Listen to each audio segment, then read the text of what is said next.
எல்லாரையும் ரொம்ப ஃப்ரெஷ்ஷாக ஹாப்பியாக கேட்க ஆரம்பிச்சிருக்கீங்க புதுகம் எஃப்எம் ஸ்டேஷனில். இனியவை இன்று with me Raji and Varun. வணக்கம். வணக்கம், எப்படி இருக்கீங்க? நல்லா இருக்கேன். எஸ், எனக்கு வந்து இந்த ஒருத்தரையும் இந்த வணக்கம் வணக்கம் அப்படின்னு சொல்லும் போதெல்லாம் வந்து ஐயோ என்ன சொல்ல போகிறாங்க, இவங்க ப்ரிப்பேர்டாக இருப்பாங்களா அப்படின்ற ஒரு ஆடியன்ஸாக பார்க்கும்போது அப்படிலாம் எனக்கு ஒரு பதட்டம் இருக்கும். ஓகே, நமக்கே இவ்வளோ பதட்டம் இருக்கும்போது அது மேடையிலையோ இல்லை வந்து ஒரு ஜென்ரலாக ஒரு கிளாஸ்லையோ இல்லை வந்து ஒரு ப்ரெசன்டேஷனோ பண்ணுறவங்களுக்கு எவ்வளோ பதட்டமாக இருக்கும்ல. கண்டிப்பாங்க. ஏன் இங்கே மட்டும் பதட்டமாக இருக்கக்கூடாதுன்னு அந்த அளவுக்கு அவங்க வந்து பார்த்தீங்கன்னா ஒரு மேடையில் ஒரு க்ரௌடில் ஒரு சின்ன குறிப்பிட்ட மக்களுக்கு மட்டும் பேசுகிறாங்க. நம்ம உலகத்துக்கே பேசிட்டு இருக்கோம். எனக்கு ரொம்ப பதட்டமாக இருக்கு, உலகளாவிய பதட்டமாக இருக்கு எனக்கு அப்படியே. ஆமாம், இன்னைக்கு வந்து பயங்கரமாக யோசிச்சுட்டு இருப்பாங்க, இன்னைக்கு வணக்கத்திலே பிடிச்சிட்டாங்க அப்படின்னு சொல்லிட்டு. ஸோ அதுலேருந்து மேடை பேச்சு இந்த மாதிரிலாம் பேசும்போது ஆப்வியஸ்லி அவங்க ஓரளவுக்கு யோசிச்சிருந்திருப்பாங்க. இன்னைக்கான விஷயம் என்ன அப்படின்னா freedom from fear of speech month. இந்த மாதம் முழுக்க அனுசரிக்கப்படக்கூடிய இந்த விஷயத்தை பற்றி தான் பேச போகிறோம். உடனே வந்து freedom from fear of speech month அப்படின்னா வந்து நம்ம பேசுறதுக்கு பயப்படக்கூடாது, நினைச்செல்லாம் பேசணும், பேசிட்டே இருக்கணும், புல் ஷாப் தான் பேசணும் அப்படிலாம் சொல்லிட்டு தப்பாக எடுத்துக்கூடாது. சில இடங்களில் வந்து கம்மியாக பேசினாலும் தைரியமாக சில கரெக்டான விஷயங்களை தேவையான அளவுக்கு பேசுறது அப்படிங்கிறது தான் ஒரு நல்ல ஸ்பீச் அப்படின்னு பொதுவாக சொல்லுவாங்க. பட் அதுக்கே நிறைய பேருக்கு பயம் இருக்கும். சில பேருக்கு வந்து மைக் பண்ண நின்றுட்டாலே அவங்க சொல்லக்கூடிய சாதாரண விஷயத்தை கூட அவங்க மறந்துடுவாங்க அப்படின்னு சொல்லுவாங்க. இன்ஃபேக்ட் கம்யூனிகேஷன் அப்படிங்கிறது பார்த்தீங்கன்னா ஒரு ஆஃபீஸ் செட்டப்பில் இருக்குது, காலேஜில் இருக்குது, அதாவது ஒரு அகாடமிக்ஸ்லையும் இருக்குது, என் ஃபேமிலிக்கே தேவைப்படுது அப்படின்னு கூட எல்லாருமே சொல்கிறாங்க. ஸோ இந்த கம்யூனிகேஷன் அப்படிங்கிறது பார்த்தீங்கன்னா ஒரு பெரிய க்ரௌடுக்கே ஒரு மேடையில் ஏறி கொடுக்குறப்போ அவங்க பெரிய ப்ரொஃபஸராக இருக்கலாம், இல்லை நம்மளோட வைவாவாக கூட இருக்கலாம், இல்லை நம்மளோட ப்ரெசன்டேஷனாக கூட இருக்கலாம். அது மட்டும் இல்லாமல் பார்த்தீங்கன்னா பொலிட்டீஷியனாக நீங்கள் இருக்கலாம், இல்லை நிறைய பேர் இன்ஸ்பயர் பண்ணுற ஒரு பேச்சாளராக நீங்கள் இருக்கலாம். அந்த நேரத்துலலாம் நம்ம சொதப்பிடக்கூடாது, எல்லாரோட ஆசையை நிறைவேற்றணும் அப்படிங்கிற மாதிரி இன்னைக்கு வந்து freedom from fear of speech month அப்படிங்கிற டாபிக்ல அதை பற்றி பேசுவோம். எஸ், ஆமாம், ஒரு மைக்கை கொடுத்தா தான் வந்து இந்த மாதிரி இத்தனை விஷயங்களும் வரணுமா, கூடயே வரணுமா அப்படின்றதெல்லாம் கிடையாது. நம்ம என்றைக்குமே ஒரு ஃபோக்கஸில் இருக்கும்போது இல்லை நம்மளை வந்து கவனிக்கிறாங்க, ஒரு 4 பேர் கவனிக்கிற மாதிரி நம்ம பேச போகிறோம் அப்படின்னு நினச்சிக்கிட்டாலே நமக்கு வந்து ஒரு பதட்டம் ஏற்பட்டுரும்.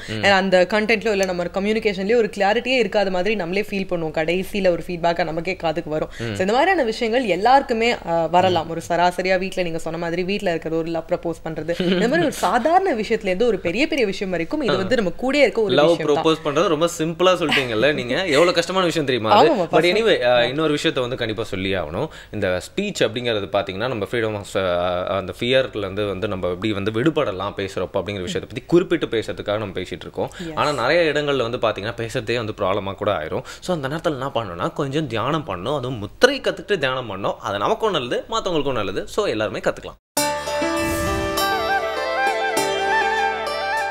புதுயுகம் நேயர்களுக்கு வணக்கம். இன்று நாம் முக்கியமான ஒரு தேசிய பிரச்சனைக்கான முதிரையை உங்களுக்கு சொல்ல இருக்கிறேன். தினமும் பல முதிரைகளை கற்றுக்கொண்டு வரும் நாம் இன்றைய முதிரை மிகவும் முக்கியத்துவம் வாய்ந்ததாக குறித்து வைத்துக் கொள்ளுங்கள். இந்த முதிரைக்கு பெயரே இனிப்பாக இருக்கும், சர்க்கரை முதிரை. சர்க்கரை நோய் என்பது இன்றைக்கு பெரும்பாலும் நோயாக அறியப்பட்டிருக்கிறது. ஆனால் உண்மையில் அது ஒரு நோய் என்ற குறியீட்டுக்குள் வருவதில்லை. அது ஒரு விளைவு, ஏதோ ஒரு மாற்றங்களினால் ஏற்படக்கூடிய ஒரு அறிகுறி. நமது உடம்பு சரியாக வேலை செய்யவில்லை என்பதற்கான ஒரு அறிகுறி. ஆரம்பகட்ட சர்க்கரை நோயாளிகள் இந்த முதிரைகளை முழுவதுமாக பயன்படுத்துவதன் மூலம் விரைவில் நலம் பெற முடியும். இந்த சர்க்கரை நோய் வராமல் இருப்பதற்கு நாம் என்ன செய்ய வேண்டும் அப்படின்னு பார்த்திங்கன்னா 3 விதமான கட்டுப்பாடுகளை நீங்கள் உங்களுக்கே விதித்து கொள்ள வேண்டும். அதாவது வாயை மூடி மென்று சாப்பிட வேண்டும். 2வது, சாப்பிடுவதற்கு முன்பும் இடையிலும் தண்ணீர் குடிக்கக்கூடாது. 3வது, நின்று கொண்டு சாப்பிடக்கூடாது. இந்த 3 விஷயங்களையும் நீங்கள் உணவு விஷயத்தில் கடைபிடித்தீர்கள் என்றால் கண்டிப்பாக சர்க்கரை நோயை தவிர்த்து விடலாம். ஏற்கனவே சர்க்கரை நோய் வந்துவிட்டதென்றால் இந்த 3 முறைகளையும் தொடர்ந்து பின்பற்றுங்கள். கூடவே இந்த முதிரைகளையும் செய்யுங்கள், விரைவில் நலம் பெறுவீர்கள். இந்த முதிரைக்கு பெயர் சர்க்கரை முதிரை. எப்படி செய்கிறது அப்படின்னு பாருங்கள். உங்களுடைய கைகளில் வணக்கம் வைத்து கொள்ளுங்கள். வணக்கம் வச்சுட்டு அப்படியே பின்பக்கமாக திருப்பி பெருவிரலும் மற்ற விரல்களும் ஒன்றோடு ஒன்று நுனியில் தொட்டுட்டு இருக்கணும். பாருங்கள், அப்படி வணக்கம் வச்சு அப்படியே பின்பக்கமாக திருப்பி தொடணும். இடது கையினுடைய இந்த இடத்துல வந்து நீங்கள் ஒரு அழுத்தம் கொடுக்க வேண்டும். இப்படி திருப்பி அப்படி தொட வேண்டும். மொத்த கைகளையுமே இந்த அநாதக சக்கரம் என்று சொல்லக்கூடிய பகுதியில் கொண்டு வந்து வச்சுக்கணும். இந்த முதிரைக்கு பெயர் சர்க்கரை முதிரை. இந்த முதிரை செய்வதன் மூலமாக நம்மளுடைய கல்லீரல், மண்ணீரல் மற்றும் கணையம் போன்ற சுரப்பிகள் சரியாக வேலை செய்யும். ஜீரண மண்டலத்தை தூண்டும். முக்கியமாக இன்னொரு பிரச்சனை இருக்கும், முதுகில் நடுமுதுகில் பார்த்திங்கன்னா சில சமயம் வாயு பிடிச்சிக்கிறோம். அந்த மாதிரி பிடிப்பு, நடுமுதுகில் ஏற்படும் பிடிப்பை சரி செய்யக்கூடிய ஒரு அற்புதமான முதிரை இந்த முதிரை. இந்த முதிரைக்கு பெயர் சர்க்கரை முதிரை.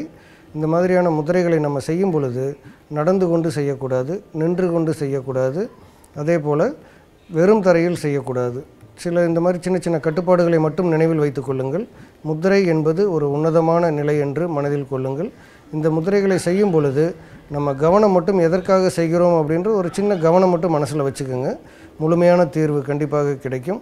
இந்த முத்திரை சர்க்கரை முத்திரை எப்படி செய்வது என்பது மீண்டும் ஒரு முறை உங்களுக்காக. வணக்கம் வைத்து கொள்ளுங்கள்.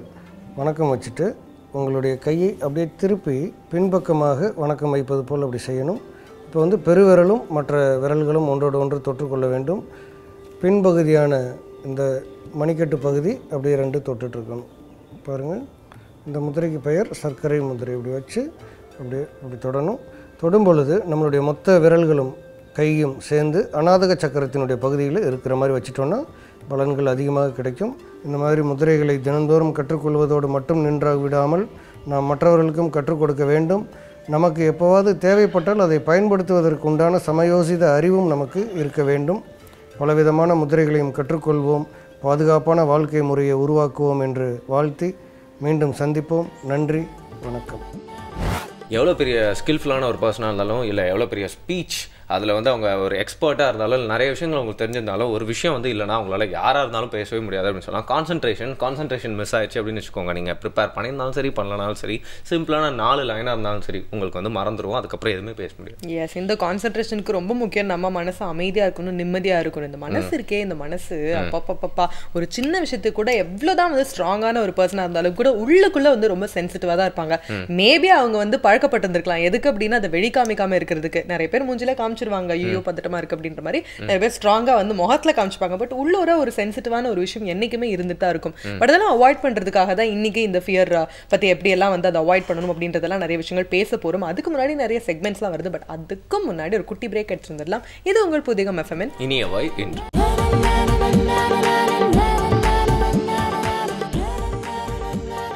Welcome back. இது உங்கள் புதிகம் எஃப்எம் இனியவை என்று with me Raji and Varun. அடுத்த நலம் அன்புடன் பகுதி வந்தாச்சு. இன்னைக்கு ஆஸ் யூசுவல் நேச்சுரோபதி பத்தி பேச போறாங்க இல்லையா? எக்ஸாக்ட்லி. ஒருத்தர் இப்போ பாட்டு கான்டெஸ்ட்டுக்கு போறேன்னு சொல்லிட்டு எல்லாருமே அவரை பாடி இருக்காரு. 2 லைன் யாருமே பாராட்டல. எல்லாருமே அவர் வந்து ஏங்க நீங்க பாட்டுங்க மாதிரி சொல்லியிருக்காங்க. அவர் எல்லாம் பழி வாங்கணும்னு சொல்லிட்டு ஒரே லைனை திருப்பி பாடிருக்காரு. பாலும் பழமும் கைகளிலேந்தி பாலும் பழமும் கைகளில் போயிட்டு இருந்திருக்கு. அதே மாதிரி டெய்லி நேச்சுரோபதி வந்தோம் ஒரே விஷயம் தான் நம்ம சொல்லிட்டு இருக்கோம். ஆனா நிவேதா பாத்தீங்கன்னா புது விஷயமா சொல்றாங்க. நல்ல வேலை முடிச்சிட்டீங்க. நீங்க பாடிவீங்களோ அப்படின்னு நான் பயந்துட்டேன். நம்ம நேச்சுரோபதி பத்தி கத்துக்கலாம் ப்ளீஸ்.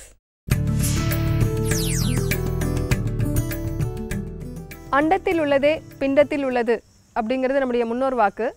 அதாவது human body is the microcosm of the macrocosm. அதாவது அண்டத்தில் பஞ்சபூதங்கள் இருக்கிறது நம்ம எல்லாரும் தெரிஞ்சது தான். அதே மாதிரி தான் நமது உடலும் பஞ்சபூதங்களால் ஆனது.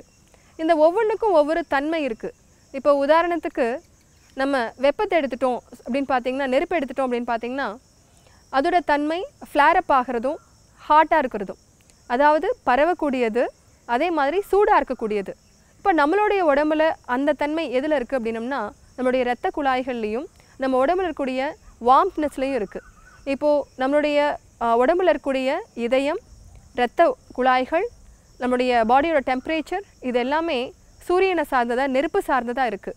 இதில் ஏதாவது குறைபாடுகள் ஏற்படுறப்போ நம்ம உடம்புல அங்கங்கே சிகப்பு திட்டுக்கள் ஏற்படலாம். அது எந்த உறுப்பில் அந்த சூடானது பரவி இருக்குது அப்படிங்கிறத பொறுத்து அந்த உறுப்பில் வந்து சிகப்பு நிறம் தெரியும். இப்போ உதாரணத்துக்கு கண்களில் சிகப்பு நிறம் இருக்கலாம், உதடுகளில் இருக்கலாம், காது மடல்களில் இருக்கலாம்.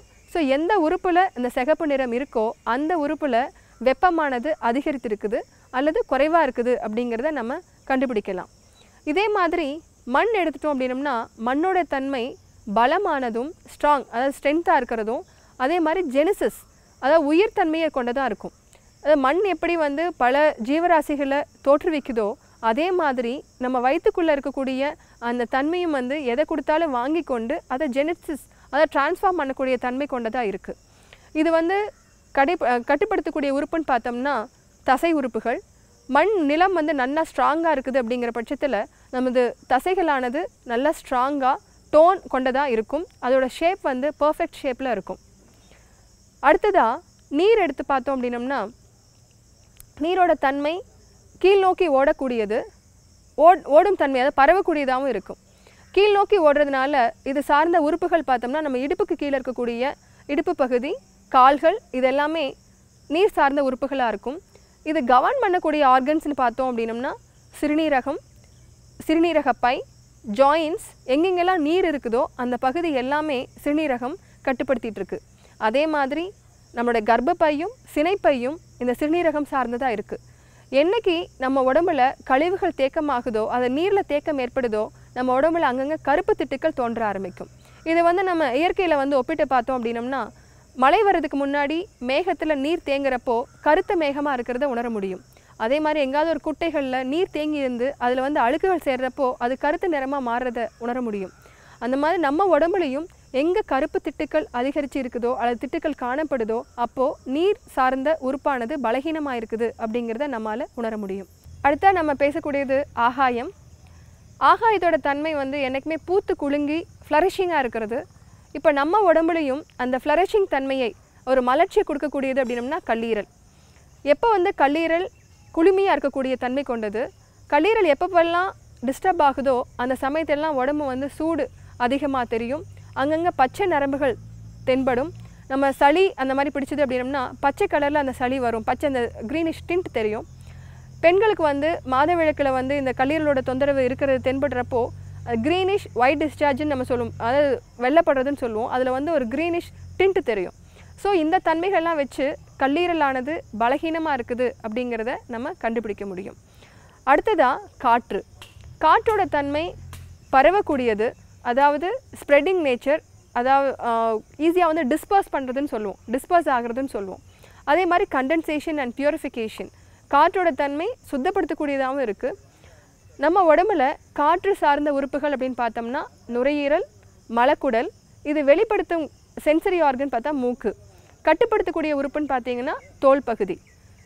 நம்மளுடைய உடலில் காற்று குறைவாக இருக்கிறப்போ வெள்ளை கலர் தென்படுறது நம்ம தெரியும். அதாவது சீக்கிரமாக முடி நரைச்சி போகிறது, அங்கங்கே உடம்புகளில் வந்து வெள்ளை புள்ளிகள் தெரியறது, முகத்தில் வெள்ளை திட்டுக்கள் தெரியறது, சளி பிடிச்சது அப்படின்னம்னா நுரையாக வெள்ளை கலரில் வர்றது, வெள்ளை படுறது, இது எல்லாமே காற்று குறைபாட்டுக்கான ஒரு அறிகுறிகளாக இருக்குது. இப்படி நம்மளுடைய உடம்பில் இருக்கக்கூடிய ஒவ்வொரு அறிகுறிகளும் பஞ்சபூதத்தோடு சம்மந்தப்படுத்தி நம்ம பார்க்குறப்போ இந்த எந்த பஞ்சபூதமானது குறைவாக இருக்குது, எந்த பஞ்சபூதமானது நிறைவாக இருக்குது, இதை கண்டறிஞ்சு நம்ம சரி பண்ணோம் அப்படின்னம்னா ஈஸியாக நம்மளுடைய உடம்பை ஆரோக்கியமாக வச்சுக்க முடியும். எந்த விதமான மருந்து மாத்திரை எந்த விதமான நோய்களும் இல்லாமல் நம்ம காப்பாற்ற முடியும். ஏற்கனவே சொன்ன மாதிரி ரொம்ப சிம்பிளான புதுமையான எல்லாருக்கும் புரியுற மாதிரி அப்ளை பண்ற மாதிரி விஷயம் சொன்னாங்க இல்லையா வழக்கம் போல. எஸ், ஆமா. நீங்க போன செக்மெண்ட்ல ஒரு பாட்டு பாடினீங்கல்ல, அந்த பாட்டை இன்னும் தெளிவா நல்லபடியா பாடணும் அப்படின்னா அடுத்த செக்மெண்ட்ல ஒரு ரெசிபி வருது. அதுக்கு முன்னாடி ஒரு பிரேக் எடுத்துட்டு வந்துடலாம். பிரேக்கா? சரி, ஓகே. அதெல்லாம் ப்ராக்டிஸ் பண்றேன். புதிய எஃப்எம் ஸ்டேஷன்ல இது இனியவை என்று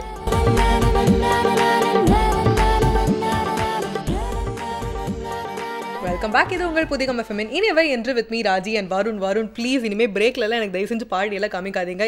நான் எக்ஸ்பெரிமெண்ட் பண்றேன்னு கூட தயவு செஞ்சு பண்ணிடாதீங்க. நீங்க மட்டும் ஷோல பேசுறீங்க, அது கம்பேர் பண்ற மாதிரி நான் பாடுறது பிரேக்ல பாடுறது பரவாயில்லன்னு நான் நினைக்கிறேன். பெட்டர்யா. இப்போ வந்து அடுத்த ரெசிபி வருது, முலாம் பழ பாயாசம். அதை சாப்பிட்டாது உங்களுக்கு நல்ல ஞானம் வருதா அப்படின்னு பார்க்கலாம். எக்ஸாக்ட்லி. இந்த மஞ்சள் வாழைப்பழம் பச்சை வாழைப்பழம்லாம் எல்லா ஊர்லயும் எல்லா கடையிலும் கிடைக்கும். அந்த முலாம் பழம்லாம் சில இடத்துலலாம் கிடைக்கும். அதே மாதிரி நான் ஒரு குறிஞ்சி பூ அப்படின்னு சொல்ல வரேன் நான்.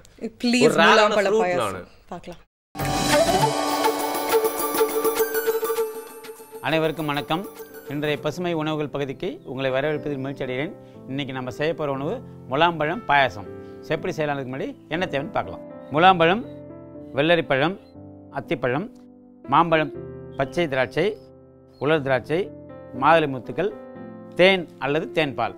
முதல்ல முலாம்பழத்தையும் வெள்ளரிப்பழத்தையும் மசிச்சுக்கணும்.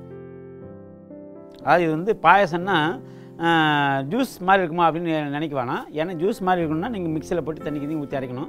அது இல்லாத பட்சத்தில் இது என்ன பண்ணணும், முலாம்பழத்தை மசிச்சிக்கலாம். இப்படி மசிச்சாக்க இது வந்து நீர் சத்துள்ள பழ வகை இல்லையா, அதனால் வந்து நீரும் சதையும் இருக்கிறதால இது மசிச்சோம்னாலே நமக்கு வந்து திரவ உணவாக மாறிடும்.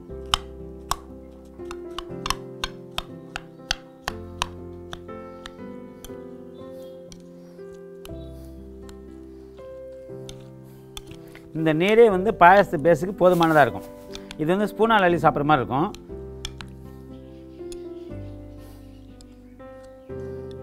பாருங்கள், தண்ணி உருவாது. இந்த வந்து பழமே வந்து தண்ணியை சேர்ந்த நீர் சத்துள்ள பழன்றதால தண்ணி வந்து தானாக வந்துடும். இது உள்ள தண்ணிகள்லாம் வெளியே வந்துடும் போக. இது வந்து ஒரு 5% 10% தேன்பால் கலந்தால் போதும். கொஞ்சம் சுவை தான் கூட்டணும், வேறு அதிகமாக கூட்ட தேவையில்ல. ஏன்னா இயல்பான சுவை ரொம்ப நல்லாயிருக்கும். இந்த சுவையோட கொஞ்சம் சுவை கூட்டது மட்டும் ஒரு 10% இல்லை 5% தேன்பால் கலந்தால் போதும். அப்போ இந்த முலாம்பழத்தோட கலர் மாறிடும். குழந்தைங்களுக்கு இது முலாம்பழம் வெள்ளரி பழம் கலந்துருக்கு தெரியாது முதல்ல. ரெண்டாவது சுவை மாறுபட்டுக்கிறதால இது வந்து வேறு ஏதோ ஒரு சுவை அப்படின்னு நினச்சிவாங்க. இப்போ பாயாசத்துக்கு உண்டான பேஸ் ரெடியாக இருக்குது. இதில் மாம்பழம் போட்டுருவோம். இந்த முலாம்பழம் வெள்ளரி பழம் எவ்வளோ போடுறோமோ அதில் பாதி அளவு மாம்பழம் போட்டால் போதும். இதையும் துண்டு துண்டாக நறுக்கலாம். அப்படி இது வந்து மசிக்க தேவையில்லை, துண்டு துண்டாக நறுக்கலாம். நறுக்கினது இந்த மசித்து கூட கலந்தாலே போதும்.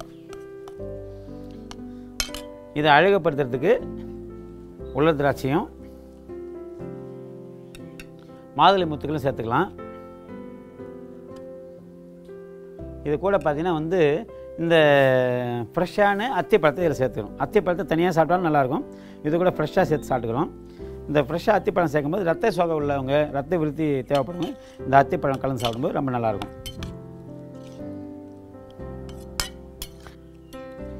இப்போ சுவையான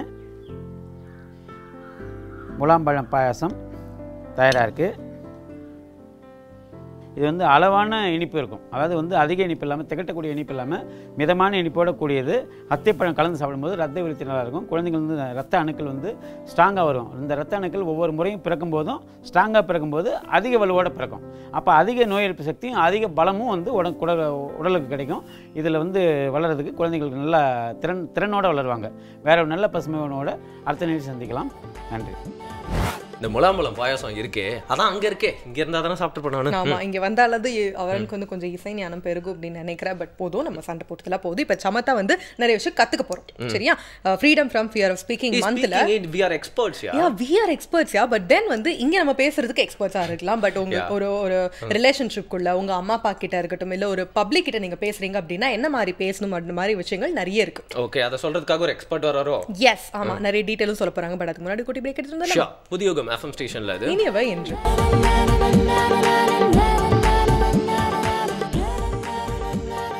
வெல்கம் பேக். இது உங்கள் புதிகம் எஃப்எம்மின் இனியவை என்று with me Raji and Varun. Varun ஏற்கனவே சொன்ன மாதிரி இந்த மாதம் முழுக்க அனுசரிக்கப்படக்கூடிய freedom from fear of speech அப்படின்ற விஷயத்துக்கான விஷயங்கள் தான் இன்னைக்கு நம்ம பேச போறோம். அதுக்காக ஒரு ஸ்பெஷல் கெஸ்டையும் இன்வைட் பண்ணியிருக்கோம். நோ அண்ட் க்ரோ அப்படின்ற ஒரு ஆர்கனைசேஷன்ல இருந்து ஃபவுண்டர் வந்திருக்காங்க, சந்திரசேகர் குப்பேரி. வணக்கம் சார். வணக்கம் சார். இன்னைக்கு பேசுறதுக்கு உண்டான ஒரு பயம் வருது எல்லாருக்கும். பொதுவாக இன்னைக்கு வந்து நிறைய இடத்துல வந்து பேச வேண்டிய இருக்கு. எந்த தொழிலாக இருந்தாலும், எந்த வேலையாக இருந்தாலும், இல்லை டே டு டே லைஃப்ல வந்து நம்ம சர்வைவ் பண்ணணும், சிறப்பாக இருக்கணும் அப்படின்னா வந்து நிறைய இடத்துல பேச வேண்டியிருக்கு. பட் எங்கெங்கெல்லாம் வந்து பேசுறதுக்கு பயம் ஏற்பட வாய்ப்பு உள்ளது அப்படின்னு சொல்லுவாங்க. ரொம்ப கரெக்டாக சொன்னீங்க. கம்யூனிகேஷன் வந்து இந்த காலத்து வந்து ரொம்ப இம்பார்ட்டன்டான டூல். இப்போ எங்கெங்கே நமக்கு பயம் வருது பேசணும்னா, மோஸ்ட் இம்பார்ட்டன்ட் பப்ளிக் ஸ்பீக்கிங். ஒரு மேடையில் பேசணும் அப்படின்னா ஃபர்ஸ்ட் ஃபியர் வருது. இன்ஃபேக்ட் ரிசர்ச் என்ன சொல்லியிருக்காங்கன்னா, பப்ளிக் ஸ்பீக்கிங் தான் வேர்ல்டே number 1 fear. Fear of death கூட செகண்ட் தான். இப்போது பப்ளிக் ஸ்பீக்கிங் வந்து ஒரு இம்பார்ட்டண்டானது. இதுக்கு ஒரு டேர்மே இருக்குது, க்ளாசோஃபோபியான்னு. ஏன் இதை இவ்வளோ ஸ்ட்ரெஸ் பண்ணுறேன் அப்படின்னா, நிறைய விஷயத்தில் வந்து நம்ம பப்ளிக் ஸ்பீக்கிங் ஆப்பர்ச்சுனிட்டிஸ் கிடைக்கும். ஸோ இது ஒரு இடம். இன்னொன்று பார்த்தீங்கன்னா குரூப் டிஸ்கஷன்ஸ். ஒரு குரூப்பில் இருக்கோம், நம்ம எப்படி ஸ்டார்ட் பண்ணணும், நம்ம எப்படி மிடில் வந்து பேட்சப் பண்ணணும், அது சம்டைம்ஸ் வந்து ஃபியர் இருக்கும், நம்ம எப்படி பண்ணணும்னு சொல்லி. இன்டர்வியூஸ், அங்கேயும் வந்து பயம் ஏற்படலாம். ஸோ எப்படி வந்து நம்ம ஆன்சர் பண்ணணும், எப்படி வந்து நம்மளோட ஜெஸ்டர் இருக்கணும், அங்கேயும் வரலாம். ஒன்றுமே இல்லை, ஒரு இம்பார்ட்டன்ட் டிசிஷன் கன்வே பண்ணணும், ஒரு ஆர்கனைசேஷன் ஹெட்டுக்கோ இல்லை டிபார்ட்மெண்ட் ஹெட்டுக்கோ இல்லை டீம் லீடருக்கோ, அங்கேயும் அந்த பயம் வரலாம். ஒரு crucial decision which may impact employees or which may lead to some other crucial aspects in business, அதை எப்படி கன்வே பண்ணணும். ஒன்றுமே இல்லை சார், ஃபேமிலியில் ஒரு இம்பார்ட்டன்ட் டிசிஷன் எக்ஸ்பிரஸ் பண்ணணும், அதுக்கும் நமக்கு ஃபியர் வரலாம். சம்டைம்ஸ் லவ் எக்ஸ்பிரஸ் பண்ணலையும் ஃபியர் வரலாம் கண்டிப்பாக. ஸோ இது மாதிரி வேரியஸ் ஆஸ்பெக்ட்ஸில் பார்த்தீங்கன்னா கண்டிப்பாக வந்து ஃபியர் வரதுக்கு பாசிபிலிட்டி இருக்குது. பட் இதை நம்ம எப்படி பார்க்கணும், இந்த ஃபியரை வந்து நம்ம டிஃபைன் பண்ணலாம் சார். FEAR. ஒன்று வந்து face everything and rise, அப்படியே நம்ம நினச்சிக்கலாம். இல்லட்டா forget everything and run. So choice நம்மளுது. நம்ம வந்து பயப்படணுமா பயப்படக்கூடாதா, அது நம்மளோட சாய்ஸ். இன்ஃபேக்ட் இந்த ஃபியரை பார்க்கணுன்னா, when you face fear goes away. When we avoid fear grows. It will become big.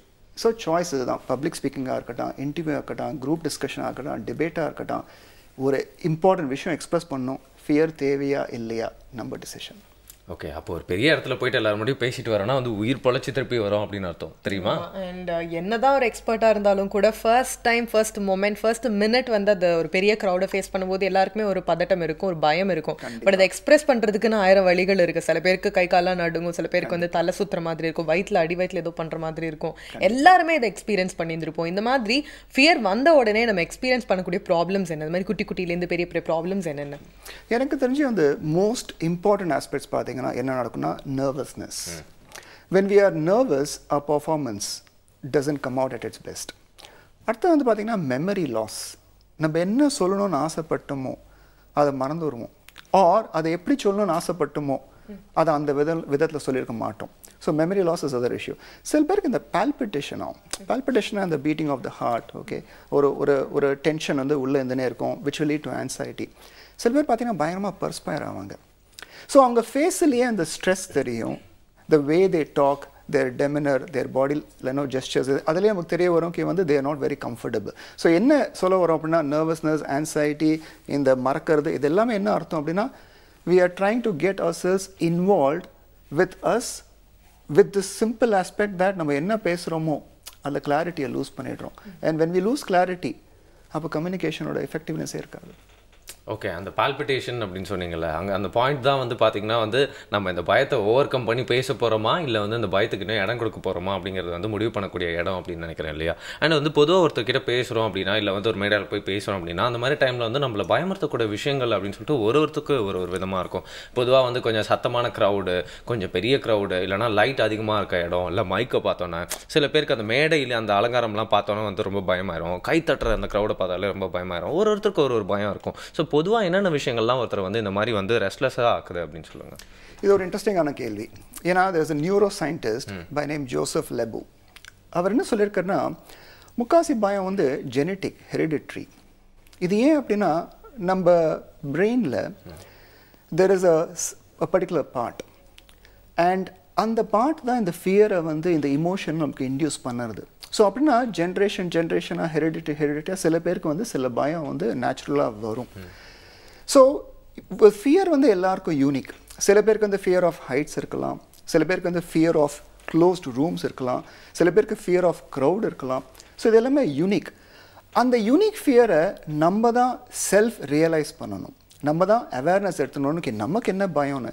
And when we bring that awareness அப்போ தான் நமக்கு சொல்யூஷன் நம்ம வந்து கண்டுபிடிக்கணும். இதை யூனிக்காக சொல்ல முடியாது. ஃபார் எக்ஸாம்பிள் நம்ம சொன்னோம் பப்ளிக் ஸ்பீக்கிங்னு, there are some people are kind of comfortable, they'll go to the stage, எக்ஸ்டெம்போவாக வந்து பேசுவாங்க, ஜோவியலாகவும் இருப்பாங்க, ஒரு சீரியஸ் விஷயத்தை ரொம்ப எஃபெக்டிவாக கன்வே பண்ணுவாங்க. ஸோ இது வந்து என்ன சொல்ல வரேன் அப்படின்னா நம்மளோட ஃபியர் என்ன நம்ம தான் கண்டுபிடிக்கணும். It's a self mastery exercise, a self Discovery exercise. அப்படி தான் நம்ம வச்சு போக முடியும். ஓகே, ஸோ இப்போ வந்து நீங்கள் ஒரு ஸ்பீச் கொடுக்கறதுக்கு முன்னாடி எப்படி இருக்கணும், இல்லை வந்து என்ன மாதிரியான ப்ராப்ளம்ஸ் வரும், இல்லை என்ன மாதிரி பயம் வந்துச்சுன்னு அதை எப்படி எக்ஸ்பிரஸ் பண்ணுவீங்க அப்படின்லாம் வந்து சொன்னீங்க. இப்போ இந்த ப்ராப்ளம் வரும்போது இல்லை ஒரு பயம் வரும்போது அதை எப்படி ஃபேஸ் பண்ணுறது? ரொம்ப சிம்பிள். ஃபஸ்ட்டு வந்து கொஞ்சம் டீப்பாக ப்ரீத் பண்ணிக்கோங்க. ஏன்னா everything starts with a breath. Breath இல்லைன்னா நம்மளே இல்லை. And breath leads to our thoughts. when our thoughts are very effective, our performance will also be effective. So first வந்து நல்லா டீப் ப்ரீத்திங் பண்ணிக்கோங்க. செகண்ட், என்ன நீங்கள் பேசணும்னு ஆசைப்பட்டீங்கன்னா நல்லா ப்ராக்டிஸ் பண்ணுங்கள், நல்லா ப்ரிப்பேர் பண்ணுங்கள்.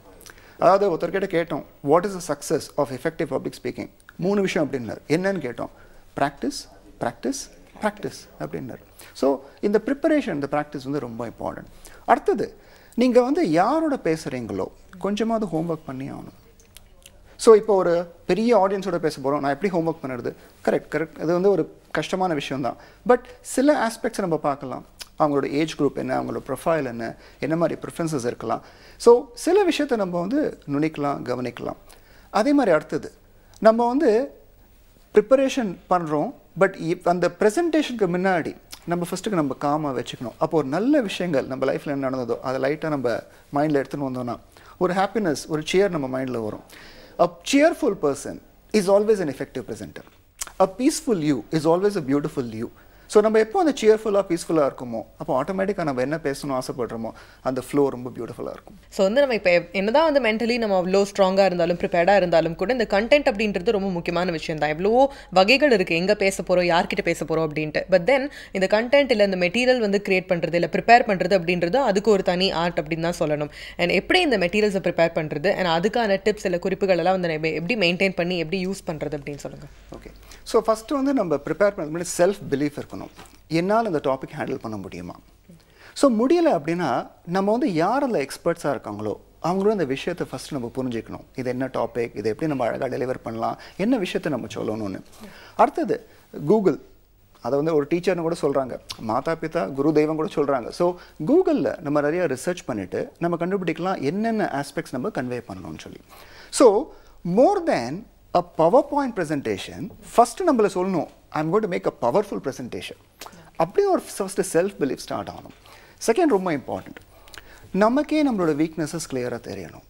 எங்கே நம்ம ஸ்ட்ராங்காக இருக்கோம், எங்கே வந்து நம்ம இன்னும் ஸ்ட்ரென்தன் பண்ணணும் நமக்கு தெரியணும். ஸோ எந்தெந்த ஏரியாஸ் வீக்காக இருக்கணுமோ அந்த சமயத்தில் கண்டிப்பாக அதை கரெக்டாக ரெஃபர் பண்ணுறதுக்கு இந்த எய்ட்ஸ் தேவை. என்ன மாதிரி எய்ட்ஸ்? ஒன்று PowerPoint ப்ரெசன்டேஷனாக இருக்கலாம், இல்லாட்டா ஒரு பிக்சராக இருக்கலாம், ஒரு சார்ட்டாக இருக்கலாம், இல்லட்டா ஒரு ஸ்டோரியாக கூட இருக்கலாம்.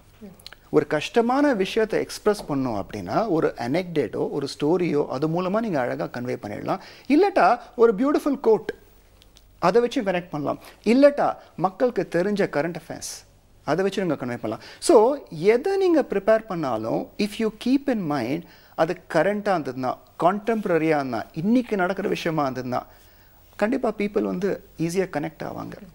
நம்ம வந்து ரொம்ப ப்ரிப்பேர் பண்ண விஷயம் மக்களுக்கு தெரியவே தெரியாத ஒரு புதுமையான விஷயம் இனிஷியலாக அவங்க என்ஜாய் பண்ணலாம், அதுக்கப்புறம் அவங்களோட அட்டென்ஷன் ஸ்பேன் குறைஞ்சி போயிடும். ஸோ ப்ரிப்பரேஷன் பண்ணும் போதே 2-3 ஆஸ்பெக்ட், எங்கே நம்ம ஸ்ட்ராங்காக இருக்குமோ அஃப்கோர்ஸ் வில் கன்வே தட், எங்கே நம்ம வீக்காக இருக்குமோ ரிசர்ச் பண்ணி ஆகணும். என்ன மாதிரி ரிசர்ச்? எக்ஸ்பர்ட்ஸ் கிட்ட கேட்கலாம், கூகுளில் பார்க்கலாம், கியூ பாயிண்ட்ஸ் வச்சுக்கலாம். அதே மாதிரி அதை எப்படி கன்வே பண்ணணும், ஸ்டோரியா அனெக்டோட்டா, அது மாதிரி ப்ரிப்பரேஷன் பண்ணிக்கணும். ஓகே, ஸோ வந்து நிறைய ஸ்கில்ஸ் நம்ம கற்றுக்கும் போது ஆஸ் அன் இண்டிவிஜுவல் நம்ம மட்டும் தான் கற்றுட்ருப்போம். ஆனால் இதை பொறுத்த வரைக்கும் எல்லாத்த பற்றியும் கற்றுக்கணும். நம்ம பேசுகிற விஷயம், நம்ம யாருக்கிட்ட பேசுகிறோம், எந்த இடத்துல பேசுகிறோம், இப்படி எத்தனையோ விஷயங்கள் இருக்குது இல்லையா? கண்டிப்பாக நம்ம சொல்கிற விஷயங்கள் வந்து பார்த்தீங்கன்னா அங்கேயே அது வந்து காற்றுல மறைஞ்சு போகிறதில்ல. வேர்ட்ஸ் வந்து ஏன் வந்து தீயினால் சுட்ட பொண்ணு அப்படிங்கிற ஒரு சொல் வந்துச்சுனே, அந்த வேர்ட்ஸ் அப்படிங்கிறது வந்து காதுக்குள்ளே போயிட்டோன்னா அது கேரி ஆகிட்டே இருக்கும். நம்ம சொல்கிற ஒருத்தர் வேர்ட்ஸ் வந்து அவங்க ஒரு நாள் ஃபுல்லாக வச்சுட்டு இருக்க போகிறாங்க நிறைய பேர். அப்படிங்கிற பட்சத்தில் அதை சொல்கிறப்போ முடிஞ்ச அளவுக்கு பாசிட்டிவாக இருக்க மாதிரியே பார்த்துக்கணும். ஒரு சிச்சுவேஷன் நிஜமாக வந்து ப்ராக்டிக்கலாக நெகட்டிவாக உங்களுக்கு தெரிஞ்சால் கூட பாசிட்டிவான நீங்கள் நிறையா கமெண்ட்ஸ்லாம் கொடுத்தீங்க, நிறைய ஸ்டேட்மெண்ட்ஸ்லாம் வெளில வச்சிங்க அப்படின்னா வந்து நிறைய பேரோட லைஃப்பில் அது பெரிய சேஞ்சஸ் ஏற்படுத்தும் அப்படின்னு கூட சொல்லலாம். ஸோ எப்பவுமே நம்ம ஸ்பீச் வந்து மற்றவங்களோட வாழ்க்கையை செம்மைப்படுத்துகிற மாதிரி இருக்கணும் அப்படின்னு கூட எடுத்துக்கலாம். எஸ், தொடர்ந்து நிறைய டவுட்ஸும் இருக்குது, கேட்கலாம். அதுக்கு முன்னாடி ஒரு சிறிய இடைவேளை போயிட்டு வந்துடலாம். இது உங்கள் புதிகம் எஃப்எம்மின் இனியவை என்று.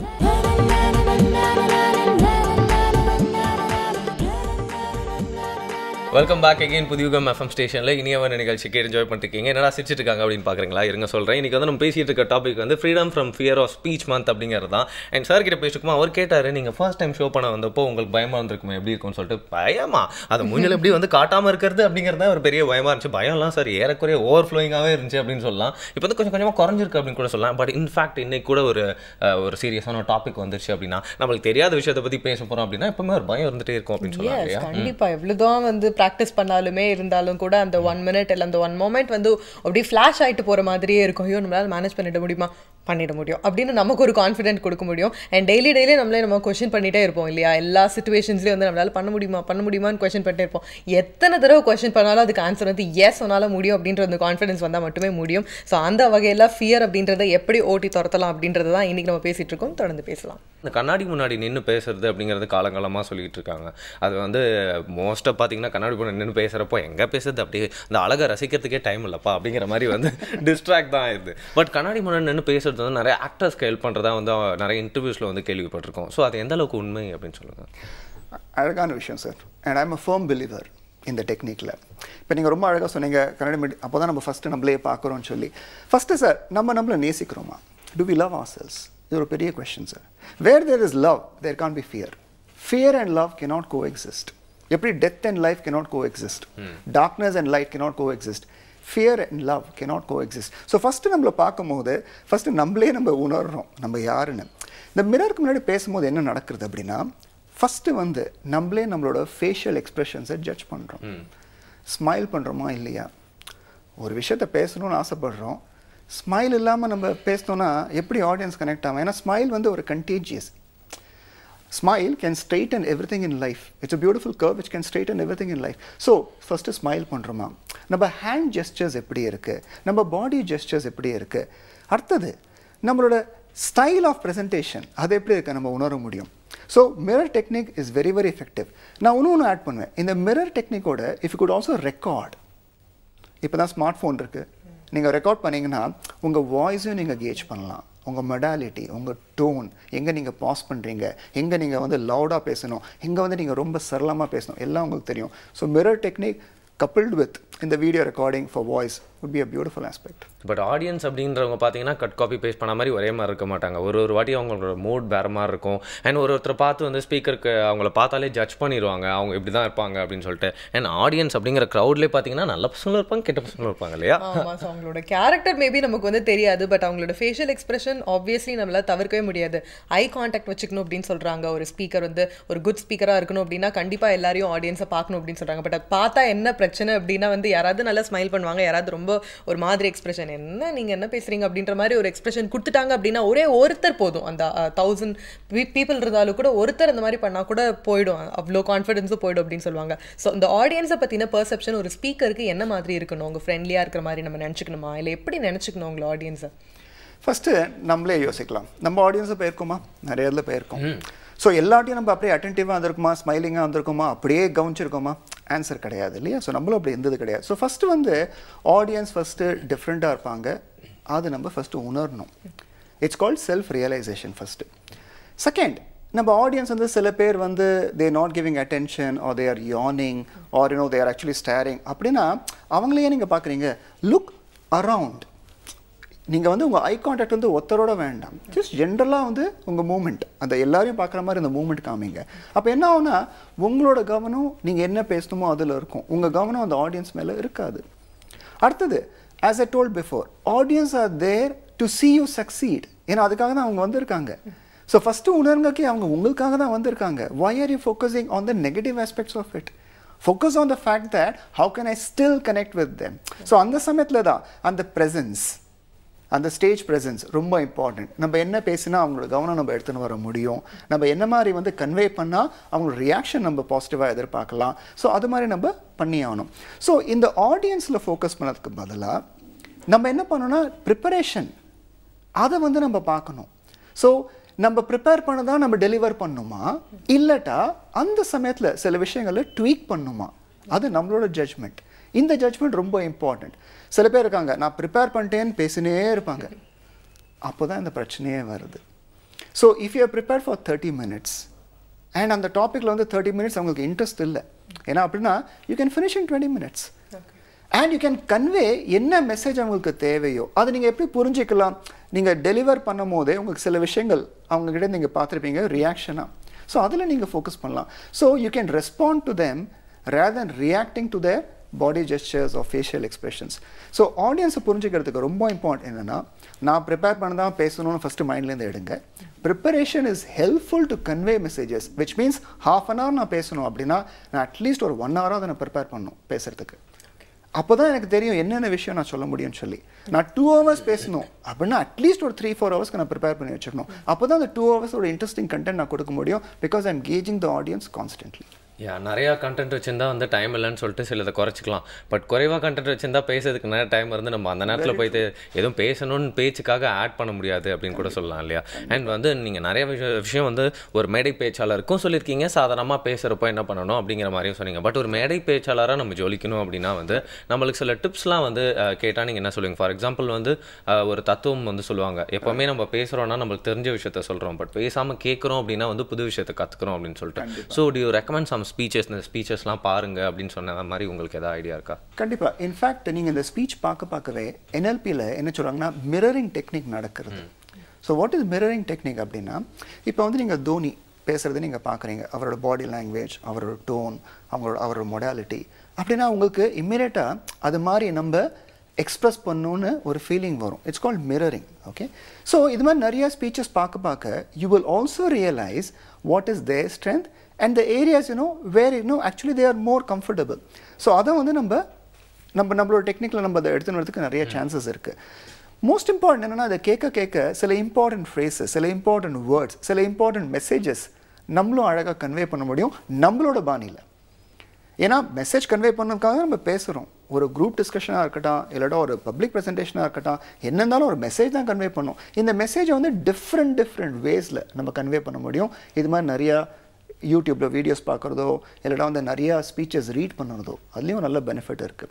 மோஸ்ட் இம்பார்ட்டன்ட் பார்த்தீங்கன்னா என்ன கேட்டிங்கன்னா, there's something called law of personality, LAW. அதுக்கு என்ன அர்த்தம் அப்படின்னா looks, actions, words. So first looks நமக்கே தெரியும், ஆள் பாதி ஆட பாதி. ஸோ லுக்ஸ் வந்து ரொம்ப இம்பார்ட்டன்ட். அடுத்தது ஆக்ஷன்ஸ். நம்ம என்ன பேசுகிறோமோ அந்த ஆக்ஷன் எப்படி எக்ஸ்ப்ரெஸ் ஆகணும்னா அவங்க நம்பணும், நம்ம பேசுகிறதை இவன் செய்வான். So which means he walks is talk, அந்த ஃபீலிங் எடுத்துன்னு வரணும். அடுத்தது வார்த்தைகள், கரெக்டான வேர்ட்ஸ் சூஸ் பண்ணி ஆகணும். ஏன்னா நம்ம வேர்ட்ஸ் தான் நம்மளோட எண்ணங்களையே டிட்டர்மின் பண்ணுறது. And the thoughts leads to actions. Those actions actually leads to efforts, and that determines whether you're truly meaning what you have said. So இது வந்து ஒரு ரொம்ப important principle. Looks, actions, words. And இது பண்ணவே நம்ம வந்து கண்டிப்பாக வந்து நம்மளோட ஸ்பீச் நம்ம நல்லா பெட்டராக நம்ம டெலிவர் பண்ணலாம். மோர் இம்பார்ட்டண்ட் மெசேஜஸ் கிளியராக பாஸ் பண்ணலாம். கண்டிப்பாக அந்த மெசேஜஸ் கிளியராக பாஸ் பண்ணலாம் அப்படிங்கிற வேர்டோட இன்றைக்கி வந்து முடிச்சிருக்கோம் அப்படின்னு கூட எடுத்துக்கலாம். நம்ம மெசேஜஸ் தான் எல்லாருக்கிட்டையும் நம்ம எல்லாருமே பாஸ் பண்ணிகிட்ருக்கோம் அப்படின்னு நம்ம எடுத்துக்கிட்டோன்னா உடனே வாட்ஸ்அப், டெக்ஸ்ட் மெசேஜ்னு எல்லாம் தப்பாக எடுத்துக்காதீங்க. காலங்காலமாக எல்லாருமே மெசேஜஸ் தான் பாஸ் பண்ணிகிட்ருக்கோம் அப்படின்னு சொல்லலாம். அதான் கம்யூனிகேஷனோட பேசிக் மோட்டிவாகவே இருக்குது அப்படின்னு கூட நம்ம எடுத்துக்கலாம். அண்ட் இன்றைக்கி வந்து நம்மளோட டாபிக் பேர் வந்து freedom from fear of speech month அப்படின்னு சொல்கிறது தான். ஏன்னா ஸ்பீச் பற்றி பேசணும்னா எல்லா ஆஸ்பெக்டில் வந்து பேசணும். இன்றைக்கி ஃபியர் அப்படிங்கிற விஷயத்தை பற்றி ஃபியர்லெஸ்ஸாக நிறைய விஷயங்கள் சொன்னீங்க. எங்களுக்கும் வந்து கேட்க வந்து இந்த விஷயம்லாம் இம்ப்ளிமெண்ட் பண்ணியிருக்கலாமே, பேசுகிறப்போ இதெல்லாம் மனசில் வச்சுக்கணுமோ அப்படிங்கிற மாதிரி நிறைய விஷயங்கள் தோணுச்சு அப்படின்னு சொல்லலாம். அண்ட் இன்ஃபேக்ட் பேசுறது அப்படிங்கிறது வந்து ஒருத்தருக்கும் ஒரு ஸ்டைல் இருக்குது. நம்மளோட ஸ்டைல் என்ன சொல்லிட்டு நம்ம தான் ஐடென்டிஃபை பண்ணணும் அப்படின்னு கூட நம்ம எடுத்துக்கலாம் இல்லையா? கண்டிப்பாக. என்னதான் வந்து ஸ்பீச் வந்து எல்லா சினாரியோலேயும் வந்து பப்ளிக்காக தான் இருக்கணும் அப்படின்றது அவசியம் இல்லை அப்படின்னாலும் நிறைய பேர் வந்து அவாய்ட் பண்ணுவாங்க. பட் தென் இப்போ இருக்கிற காலகட்டத்துக்கு பப்ளிக் ஸ்பீச்சில் வந்து இந்த மாதிரி ப்ரெசன்டேஷன் பண்ணுறதெல்லாம் வந்து ரொம்ப மேண்டட்ரி ஆயிடுச்சு, அவாய்டே பண்ண முடியாது அப்படின்ற ஒரு சூழ்நிலையே வந்துருச்சு. அப்படி இருக்க பட்சத்தில் ஃபியரை வந்து ஒரு ஆப்பர்ச்சுனிட்டிக்கு ஈக்குவலாக பார்க்கலாம். ஃபியர் எந்த அளவுக்கு கூடுதோ அந்த அளவுக்கு ஆப்பர்ச்சுனிட்டிஸ் குறைஞ்சிக்கிட்டே போகும். எந்த அளவுக்கு ஃபியர் கம்மியாகுதோ அந்த அளவுக்கு நமக்கு ஆப்பர்ச்சுனிட்டிஸ் ஏறும் அப்படின்னு சொல்லுவாங்க. ஸோ என்னதான் வந்து ஒதுங்கிக்கலாம் இல்லை அவாய்ட் பண்ணிக்கலாம் அப்படின்னாலும் கூட இப்போ இது அவசியம் தான். ஸோ அதுக்கான விஷயங்களை கற்றுக்கோங்க அப்படின்ற வகையில் இன்னைக்கு அதுக்கு கான்ஃபிடென்ட்டாக நிறைய விஷயங்கள் எங்களுக்கு சொல்லி தந்தீங்க. Thank you so much. இன்னும் நம்ம நிகழ்ச்சியில் தொடர்ந்து நிறைய சுவாரஸ்யமான விஷயங்கள் வந்துட்டு இருக்கு. அதுக்கு முன்னாடி ஒரு சிறிய இடைவேளை போயிட்டு வந்துடலாம். இது உங்கள் புதிகம் எஃப்எம்மின் இனியவை என்று.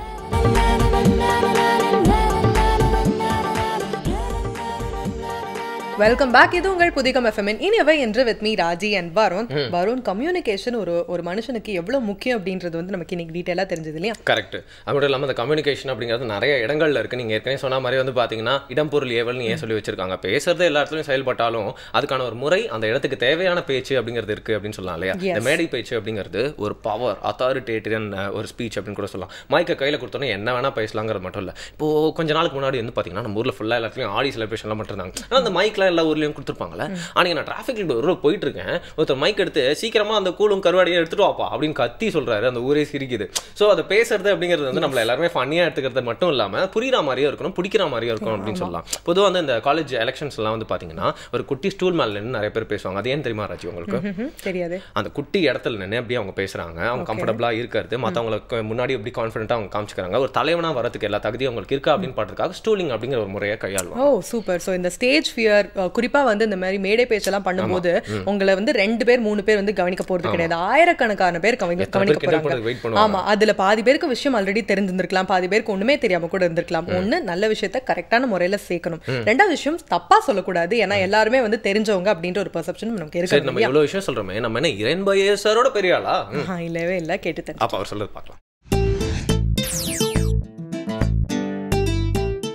இப்போ வந்து நிறைய பேர் சொல்லுவாங்க, எனக்கு மேடையில் பேசுகிறதுனா ஒரு சின்ன அச்சம் இருக்குது, என்னால் பேச முடியல.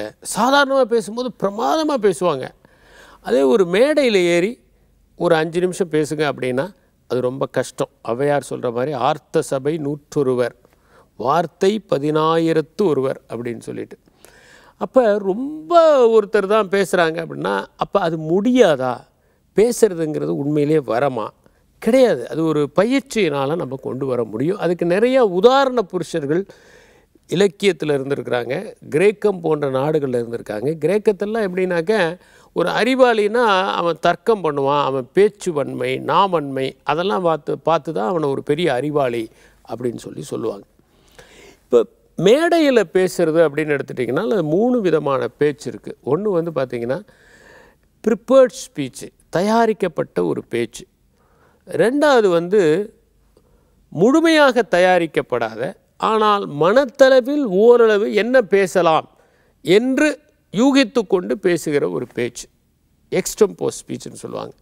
இன்னொன்று மேடையில் ஏறினோடனே ஒரு தலைப்பை கொடுப்பாங்க, இம்ப்ராம்ப்டு ஸ்பீச் அப்படின்னு. இந்த 3 விதமான ஸ்பீச் இருக்குது. இப்போ வந்து ஒரு ஐநா கான்ஃபரன்ஸில் போய் பேசணும். அந்த ஐநா மாநாட்டில் போய் பேசுகிறதுக்கு வந்து நம்ம அங்கே போய் இஷ்டத்துக்கு பேச முடியாது. ஏன்னா அது வந்து உலக நாடுகளை பொறுத்த வரைக்கும் உறவு எப்படி இருக்குது, ஒரு ஃபாரின் பாலிசியை பற்றி பேச வேண்டியதாக இருக்கும்.